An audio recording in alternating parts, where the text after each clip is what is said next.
Khoảnh khắc lịch sử lần đầu tiên drone tiếp nhiên liệu cho máy bay Hải quân Mỹ.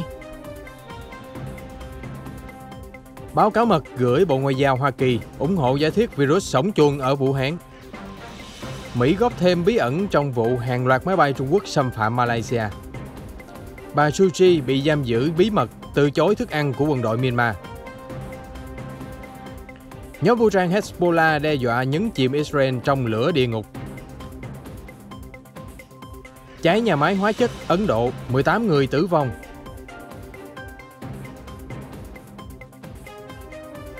Hổ tử thần nuốt chửng nhiều ô tô ở bệnh viện Israel. Tất cả sẽ có trong bản tin đặc biệt cập nhật những tin tức nóng hổi nhất trên kênh FBNC.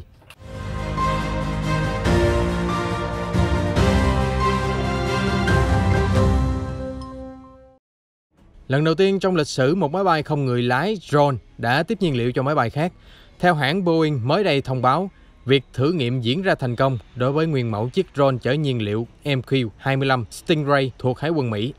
Cụ thể, hôm 4 tháng 6, chiếc drone MQ-25 được điều khiển từ xa đã hoàn thành nhiệm vụ tiếp nhiên liệu cho tiêm kích F-18A Super Hornet của Hải quân Mỹ, vốn thường triển khai trên tàu sân bay. Hải quân Mỹ từ lâu đã ra sức đẩy mạnh việc sử dụng drone vào công tác hậu cần nhằm tiết kiệm ngân sách và nguồn nhân lực cho những mục đích ưu tiên khác. Tuy nhiên, lực lượng Hải quân cũng gặp một số rào cản về thể chế.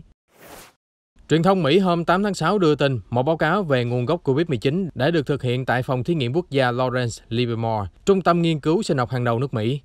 Báo cáo đã giao cho Bộ Ngoại giao Mỹ vào tháng 10 năm ngoái, tức là những tháng cuối cùng dưới nhiệm kỳ cựu Tổng thống Donald Trump, nhưng đến nay mới được hé lộ cho báo chí.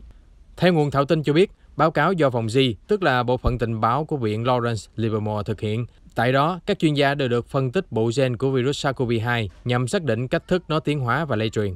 Báo cáo kết luận, giả thuyết virus bị rò rỉ từ phòng thí nghiệm Vũ Hán có vẻ hợp lý. Bộ Ngoại giao Mỹ nhận được báo cáo từ tháng 10 năm ngoái và yêu cầu thêm thông tin. Chưa rõ sự việc sau đó diễn biến ra sao. Đến hiện tại, Tổng thống Joe Biden vừa yêu cầu các cơ quan tình báo Mỹ trong vòng 90 ngày phải báo cáo virus SARS-CoV-2 đã xuất hiện và phát tán như thế nào. Ông Biden cho biết, tình báo Mỹ sẽ tập trung vào hai kịch bản, liệu virus truyền nhiễm từ động vật sang người hay là nó xuất phát từ tai nạn phòng thí nghiệm. Ngoại trưởng Mỹ Antony Blinken hôm qua 7 tháng 6 cho biết áp lực quốc tế sẽ buộc Trung Quốc tiết lộ sự thật về nguồn gốc COVID-19. Ông Blinken nói, tôi có thể tự tin khẳng định, dưới áp lực ngày càng tăng của nhiều quốc gia trên thế giới, Trung Quốc sẽ có trách nhiệm cung cấp thông tin và minh bạch hơn trong các vấn đề y tế toàn cầu, bao gồm COVID-19.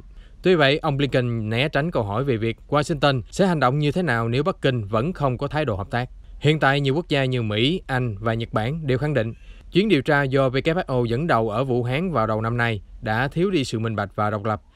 Tổng giám đốc WHO ông Tedros cũng cho biết các nhà khoa học quốc tế gặp khó khăn khi muốn tiếp cận nhiều thông tin quan trọng ở Trung Quốc. Trong một diễn biến căng thẳng hiếm thấy giữa Malaysia và Trung Quốc hồi tuần trước, Ngoại trưởng Malaysia Hishammuddin Hussein tuyên bố 16 máy bay quân sự Trung Quốc ngày 31 tháng 5 gần như xâm phạm không phận của quốc gia Đông Nam Á này.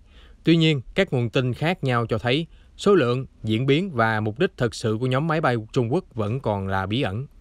Hồi tuần trước, một nguồn thạo tin trong quân đội Trung Quốc nói với báo South China Morning Post, không quân nước này chỉ triển khai 2 máy bay vận tải đến Biển Đông nhằm cung cấp nhu yếu phẩm cho binh sĩ đồn trú trên các đảo. Tuy nhiên, lực lượng không quân Mỹ ở Thái Bình Dương ngược lại khẳng định rằng Trung Quốc đã điều hàng chục máy bay giống như thông tin của quân đội Malaysia, thay vì chỉ vỏn vẹn 2 chiếc.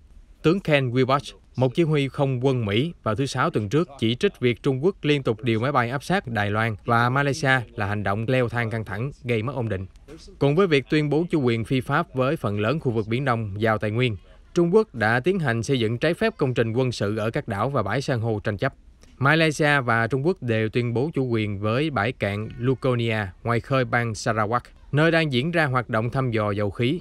Tàu hải cảnh Trung Quốc thường xuyên tiến gần bãi cạn, mặc dù Malaysia khẳng định vùng biển xung quanh thuộc đặc quyền kinh tế của mình. Động thái Trung Quốc điều loạt máy bay áp sát không phận Malaysia cũng có thể nhằm mục đích răn đe tuyên bố chủ quyền của Kuala Lumpur và các nước Đông Nam Á khác. Các luật sư của cố vấn nhà nước Myanmar Suu Kyi hôm qua nói rằng họ vẫn chưa biết thân chủ của mình bị giam tại đâu. Bà Suu Kyi đã bị chuyển từ quản thúc tại gia sang một địa điểm giam giữ bí mật, ngay trước khi hầu tòa trực tiếp lần đầu tiên vào ngày 24 tháng 5. Nhóm luật sư cho biết đã sắp xếp chuyển tiền và thuốc men cho bà Suu Kyi Vị cựu cố vấn nhà nước đang dần cạn kiệt những thứ này. Bà cũng đang được cho là đã từ chối thức ăn do quân đội Myanmar cung cấp.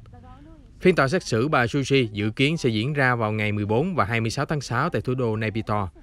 Bà đối diện với 6 tội danh, bao gồm trọng tội là làm lộ bí mật nhà nước, với mức án có thể lên tới 14 năm tù. Tổng thống Mỹ Joe Biden hôm qua điện đàm với người đồng cấp Ukraine Volodymyr Zelensky, cam kết Washington sẽ nêu vấn đề bảo vệ chủ quyền và toàn vẹn lãnh thổ Ukraine trong cuộc gặp thượng đỉnh giữa hai nhà lãnh đạo Mỹ, Nga sắp diễn ra ở Geneva vào ngày 16 tháng 6. Cụ thể hơn, theo Cố vấn An ninh Quốc gia Jake Sullivan nói với truyền thông, ông Biden và ông Zelensky đã thảo luận chi tiết về mối quan hệ song phương và rằng Mỹ luôn ủng hộ Ukraine bảo vệ chủ quyền trước những hành vi kích động của Nga. Trước đó, vào tháng 4, Tổng thống Biden cũng đã bày tỏ sự ủng hộ không thể lay chuyển đối với Ukraine, ngay sau khi Nga tập kết hàng trăm ngàn binh lính và khí tài sát biên giới nước láng giềng, khiến Kiev và phương Tây tỏ ra quan ngại sâu sắc. Hassan Baghdadi, một chỉ huy nhóm phiến quân Hezbollah ở Liban, vừa cảnh báo cứng rắn đến Israel. Họ không nên tính toán sai lầm một lần nữa. Nếu giao tranh nổ ra, họ sẽ thấy bản thân bị nhấn chìm trong lửa địa ngục, kinh hoàng hơn bất kỳ cơn ác mộng nào. Hezbollah đã đụng độ với lực lượng quân đội Israel trong những năm gần đây, với cuộc giao tranh ác liệt nhất diễn ra vào năm 2006. Lời cảnh báo của chỉ huy Baghdadi đưa ra sau khi Bộ trưởng Quốc phòng Israel, ông Benny Gantz, cuối tháng trước tuyên bố sẽ không kích dữ dội nhắm vào Liban nếu Hezbollah dám tấn công.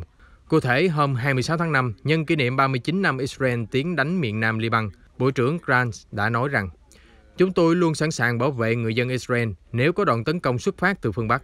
Chúng tôi sẽ đáp trả khiến cho cả Liban phải rung rẩy. Các tòa nhà chứa chấp vũ khí và phiến quân sẽ chỉ còn là đống đổ nát. Danh sách các mục tiêu mà chúng tôi lập ra ở Liban còn dài hơn danh sách đối với dải Gaza, và ngân sách quốc phòng của chúng tôi đã sẵn sàng cho mục đích đó. 18 người thiệt mạng trong vụ cháy lớn ở nhà máy hóa chất hôm 7 tháng 6 tại thành phố Pune, phía Tây Ấn Độ. Các thi thể đang được nhận dạng. Nguyên nhân vụ cháy chưa rõ, cảnh sát tiếp tục điều tra. Ngoài ra, cảnh sát địa phương cho biết 20 người đã tháo chạy an toàn. Nhà máy bị cháy thuộc sở hữu của công ty công nghệ SVS Aqua, chuyên sản xuất nước rửa tay. Thủ tướng Ấn Độ Narendra Modi bày tỏ sự đau buồn qua các bài đăng trên Twitter.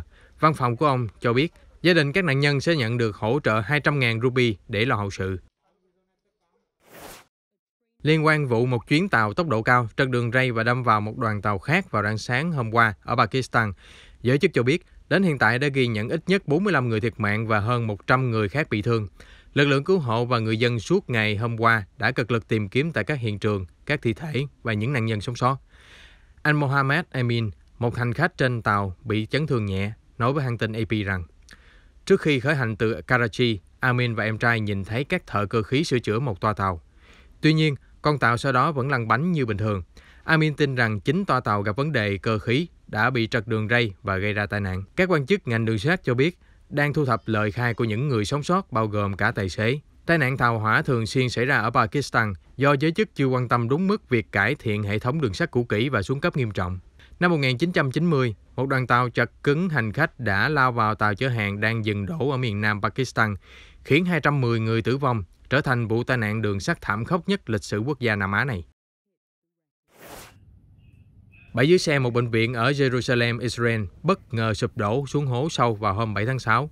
Cảnh sát đã cung cấp các video cho thấy nhiều ô tô bị hố tử thần nuốt chửng trong khuôn viên bệnh viện Shaare Zedek. Cảnh sát và cứu hỏa Israel đã phong tỏa các tuyến đường gần đó để tìm kiếm cứu nạn. Cơ quan chức năng dò tìm xem liệu có ai bị rơi xuống hố hay không. Cuối cùng may mắn là không có thương vong trong vụ việc bất ngờ này. Các thủy thủ Nga đã phát hiện một chú chó nhỏ đi lạc trên mặt băng ở Bắc Cực và tiến hành giải cứu nó. Cụ thể, khi xảy ra sự việc, tàu phá băng Alexander Sanikov đang di chuyển gần cổng Bắc Cực nhận thấy chú chó có thể bị thương bởi những phương tiện đang lưu thông hoặc mặt băng bị nứt vỡ, nên thuyền trưởng tàu Sanikov đã quyết định giải cứu nó. Chiếc tàu đến gần, đưa ra chiếc thang và chú chó đã leo lên an toàn. Một tuần sau, họ phát hiện chủ nhân của chú chó đã tìm kiếm nó suốt nhiều ngày dài. Chúng tôi sẽ cập nhật những sự kiện quốc tế mới nhất trong bản tin nóng của FBNC, phát sóng vào lúc 15 giờ hàng ngày. Xin mời quý vị đón xem.